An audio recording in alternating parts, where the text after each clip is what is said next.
Hello YouTube, bienvenue dans cette nouvelle vidéo. Aujourd'hui, je vais te révéler mes 5 exercices préférés pour travailler tes fessiers, que ce soit en salle ou à la maison, puisque ce sont des exercices que tu pourras faire avec des haltères. Mes 2 critères principaux pour juger l'efficacité, c'est d'une part les preuves scientifiques, donc à savoir le recrutement des fessiers pour tel exercice, et deuxièmement, la relation tension-longueur. C'est-à-dire qu'un muscle est d'autant mieux travaillé et donc un exercice est d'autant plus efficace que la tension maximale s'exerce lorsque le muscle est en position étirée par rapport à la position contractée. J'y reviendrai un petit peu plus tard dans la vidéo. Et deuxièmement, la facilité d'exécution du mouvement, parce que certains mouvements sont efficaces mais sont assez durs à mettre en place ou sont assez instables. Et donc c'est pour ça que j'utilise ces 2 critères pour faire mon classement. Donc c'est parti. Donc déjà, pour commencer, quels sont les muscles fessiers, où ils se situent, à quoi ils servent en termes de mouvement. Donc on en a 3, qu'on appelle aussi les muscles glutéaux. Donc on a le grand fessier, qui enveloppe vraiment la partie postérieure et superficielle de la fesse, qui est le muscle le plus puissant du corps, et un des plus volumineux également. Donc ce grand fessier, donc on en a 2, un de chaque côté, il a 3 fonctions principales. La première, c'est l'extension de hanche, c'est-à-dire c'est quand tu recule en fait ta cuisse vers l'arrière. Deuxième fonction, c'est l'abduction de hanche. Et troisième fonction, la rotation externe de la hanche. Ensuite, deuxième muscle, on a le moyen fessier, qui lui se situe en dessous et en dehors du grand fessier, qui est beaucoup plus petit. Lui, il a 2 fonctions principales. Il est stabilisateur latéral de bassin, très important dans certains sports comme la course à pied. Et deuxième fonction, c'est pareil, l'abduction de la hanche. Et troisième muscle, on a le petit fessier qui est encore plus en avant et en dessous du moyen fessier. Donc lui, il a 3 fonctions principales. Il va être, donc comme pour le moyen fessier, stabilisateur latéral du bassin. Il va avoir une fonction d'abduction de la hanche et rotateur interne de la hanche. Donc, le moyen et le petit fessier ont vraiment des rôles clés dans la stabilisation du bassin et dans l'abduction. Mais en termes de volume, on parle des femmes qui ont des beaux fessiers bien musclés, c'est vraiment les grands fessiers qui donnent ce volume. Donc si tu veux prendre du volume sur les fessiers, on parle vraiment du volume des grands fessiers. Et donc les 5 exercices que je vais te présenter, c'est pour travailler tes grands fessiers. Donc, mon 5e préféré, ce sont les fentes croisées ou Kirsty Lunge en anglais. Pourquoi en 5e, parce que déjà c'est un exercice qui n'est pas facile à exécuter, qui demande de l'équilibre, de la proprioception, et avec lequel on ne peut pas charger très lourd. Par contre, on a vraiment un très bon ressenti au niveau des fessiers. Et en plus de ça, ce qui est super, c'est que on travaille en unilatéral, puisque tu travailles le côté gauche et le côté droit. Donc si tu as un déséquilibre sur les fessiers, ça permet de compenser. Le 4e exercice, c'est le Bulgarian Split Squat, ou fente bulgare en français. Alors c'est un excellent exercice. Il faut vraiment développer tes fessiers. Pourquoi je le mets en 4e position seulement? Comme pour les fentes croisées, c'est un exercice qui est quand même assez dur en termes d'exécution. Et donc, tu peux être amené à mal le réaliser et à pas forcément bien travailler tes fessiers comme il faut. Parce que c'est un exercice qui se fait en unilatéral, en position de fente avec le pied surélevé, donc très instable, et qui a plusieurs variantes d'exécution pour travailler tel ou tel endroit de la cuisse ou des fesses. Pour vraiment mettre un focus sur tes fessiers, tu dois être à une distance pas trop près du support, mais pas trop loin non plus. Et tu dois avoir le buste légèrement penché en avant. Mais une fois que tu le maîtrises bien, ça reste vraiment un très bon exercice.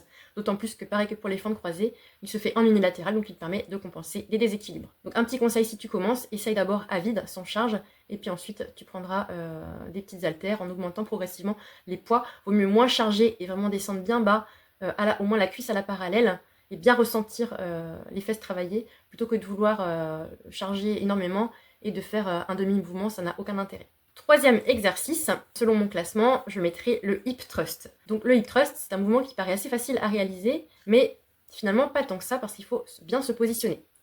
Donc par rapport au glute bridge, où tu as les épaules et le haut du dos contre le sol, le hip thrust, tu vas être surélevé, donc tu vas avoir les omoplates en fait collées, appuyées sur un support. Donc je te conseille de prendre un support assez mou, mais pas trop, parce que si tu prends quelque chose de dur, tu vas t'abîmer le haut du dos. Et si c'est trop mou, tu auras moins de stabilité, tu vas t'enfoncer. Donc moi, ce que je te conseille, c'est de prendre vraiment un bord de lit ou un canapé.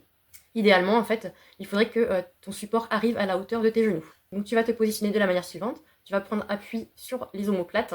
Donc pas au niveau du cou, ni au milieu du bas du dos, mais vraiment au niveau caler tes omoplates sur le support.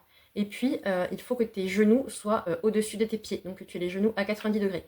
Si tu avances trop tes pieds, tu vas plus travailler les ischio-jambiers, donc l'arrière des cuisses. Et si tes pieds sont trop près du support, tu vas plus travailler tes quadriceps. Donc pour un maximum de focus sur les fessiers, il faut vraiment que tes genoux fassent un angle de 90 degrés. Pieds, largeur de bassin, discrètement ouvert. Et là, tu as le recrutement parfait pour les fessiers. Donc tu vas partir du sol. Tu vas poser ton haltère ou tes haltères sur ton pubis. Tu peux mettre un petit tapis pour justement éviter d'avoir le poids qui frotte sur l'os du pubis. Et tu vas remonter rapidement. Une petite pause d'une seconde sur le haut du mouvement avec vraiment les fesses contractées. Tu relèves ton bassin au maximum. Tu serres les fesses comme si tu voulais casser une coquille d'œuf entre tes fesses. Tu tiens une seconde et tu redescends en contrôlant le mouvement sur 2 secondes. On ne revient pas toucher le sol, on s'arrête avant le sol. Et voilà, et on remonte de manière explosive. On tient une seconde en haut, on redescend de manière progressive. Donc c'est un exercice sur lequel tu peux charger énormément et sur lequel tu as vraiment une bonne marge de progression et qui est quand même très efficace sur le développement des fessiers. Je le mets seulement en 3e position parce que c'est un exercice à forte tension de contraction. C'est-à-dire que la tension dans le muscle est maximale quand il est en position contractée. Et par rapport à ce que je t'avais dit tout à l'heure, c'est l'inverse des 2 exercices suivants qu'on va aborder, où la tension maximale s'effectue quand le muscle est en position étirée et donc qui scientifiquement sont pourvoyeurs de plus de résultats.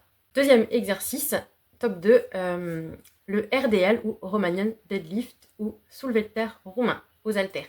Donc un exercice pareil, pas évident à réaliser. Donc tu pars en position debout, les haltères dans les mains et tu vas descendre. Alors donc, tu vas pas pencher ton buste en avant, mais reculer tes fesses vers l'arrière en ayant les genoux légèrement fléchis. Tu descends jusqu'à mi-tibia ou un petit peu moins selon ta mobilité et ton ressenti au niveau du bas du dos. Il ne faut pas que ça tire trop sur le bas du dos. Donc quand tu es à mi-tibia ou un petit peu en dessous, que vraiment les fessiers sont étirés au maximum, tu remontes de manière explosive, pas complètement, et tu redescends de manière contrôlée. Et tu remontes de manière explosive et tu enchaînes comme ça. Et tu dois ressentir vraiment un bon étirement au niveau des fessiers. C'est un exercice qui est redoutable s'il est bien fait. Il est vraiment top. Et enfin, mon number 1, ça reste le squat. Mais pas n'importe quel squat, le squat sumo. Parce que le squat, ça reste un exercice à forte tension d'étirement. Donc tes muscles fessiers ont leur maximum de tension quand ils sont en position étirée. Et ça reste l'exercice de base prouvé scientifiquement pour développer tes fessiers. Les études les plus récentes le montrent encore, il est supérieur au RDL ou au hip thrust pour vraiment recruter un maximum de fibres musculaires. Et en plus de ça, il est facile à exécuter. Tu peux charger progressivement et vraiment, pareil que pour le hip thrust, avoir une bonne marge de progression. Voilà, mon number 1 pour développer tes fessiers. Donc comment il se réalise ? Eh bien déjà, tu vas positionner tes pieds plus écartés que ta largeur de bassin. Les pointes de pied tournées vers l'extérieur, alignées avec tes genoux. Tu vas descendre en contrôlant la descente, le plus bas que tu peux, au moins à la parallèle, voire un peu plus bas si tu peux. Et tu vas remonter de manière explosive. Et tu redescends de manière progressive, une demi-seconde ou une seconde en bas, et tu remontes de manière explosive. Et tout ça en ayant le buste légèrement penché vers l'avant, pour encore une fois recruter mieux les fessiers et tirer un maximum les fessiers. C'est un exercice qui est vraiment redoutable si tu ne l'as jamais essayé. Donc il est très facile à mettre en place, tu n'as besoin d'aucun accessoire, d'aucun support. Et c'est vraiment, ça reste l'exercice de base qui a été prouvé scientifiquement dans le développement des fessiers.